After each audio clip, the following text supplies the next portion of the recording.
Ibrahim Traoré, mesdames et messieurs, vient de poser un acte souverain, un acte fort.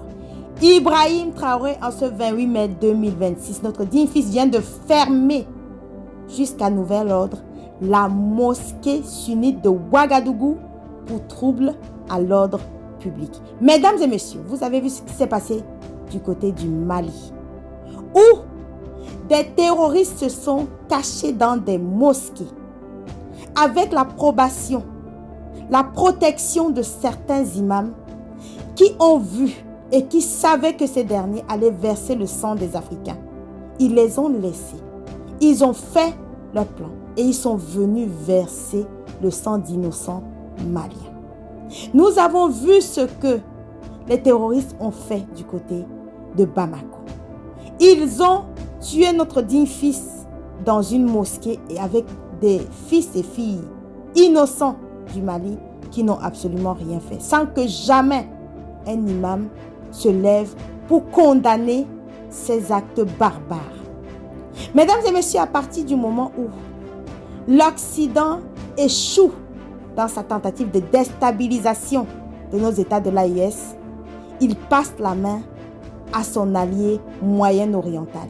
Parce que les coups d'État ne marchent plus, les déstabilisations politiques ne marchent plus, il faut passer par l'instrument, la religion étant l'opium du peuple. Ils savent ce qu'ils cachent dans ces mosquées, dans ces églises. Parmi les plus radicaux, parmi les ennemis du peuple, tapis dans l'ombre, attendant le moment où ils doivent sortir dans le but de déstabiliser nos États.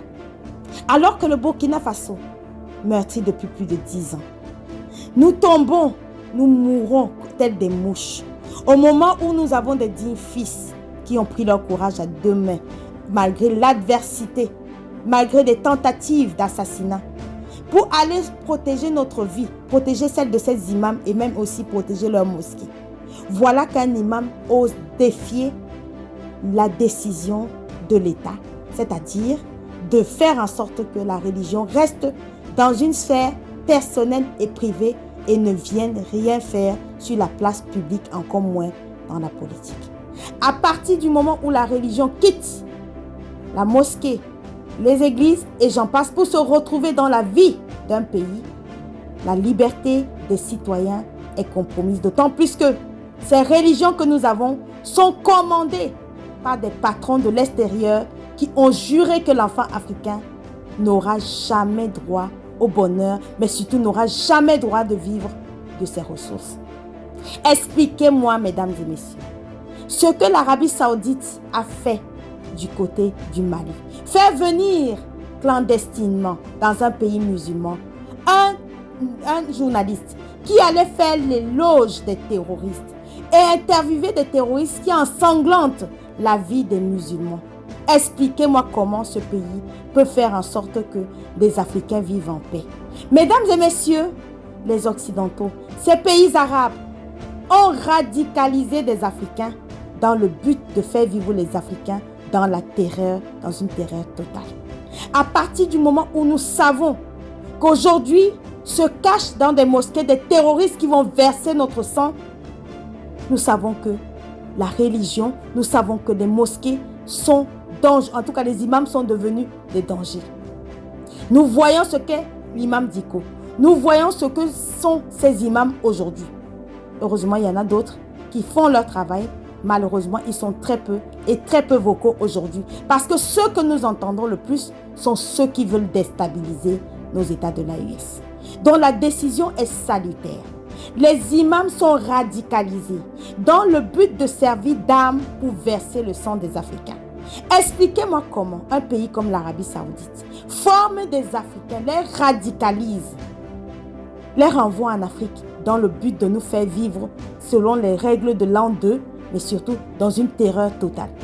Mais le plus grave est que M. Yaga Gali a été formé par l'Arabie Saoudite, radicalisé par l'Arabie Saoudite et jeté en Afrique noire, notamment au Mali, dans le but de nous déstabiliser, de nous faire vivre dans une terreur totale. Après l'avoir radicalisé, après l'avoir rendu dangereux, l'Arabie Saoudite a décidé de lui interdire l'entrée sur son territoire. Alors, l'Arabie Saoudite, en formant, en radicalisant un danger public, l'éloigne de son peuple, l'éloigne de sa terre pour la garder du côté des Africains. Parce que les Africains noirs sont les seuls qui doivent vivre dans la terreur. Parce qu'ils se sont jurés que nous n'avons pas droit au bonheur. Voilà que des Africains se lèvent, des imams se lèvent, alors que nous sommes en guerre, pour essayer de contester une décision de nos dirigeants pour pouvoir maintenir la paix et la cohésion sociale parce qu'eux, ils voient ce que nous ne voyons pas. Mais ces imams savent également, connaissent leur rôle. Maintenant que nous savons que dans les mosquées se cachent des terroristes, aujourd'hui, les mosquées même ne seront plus épargnées.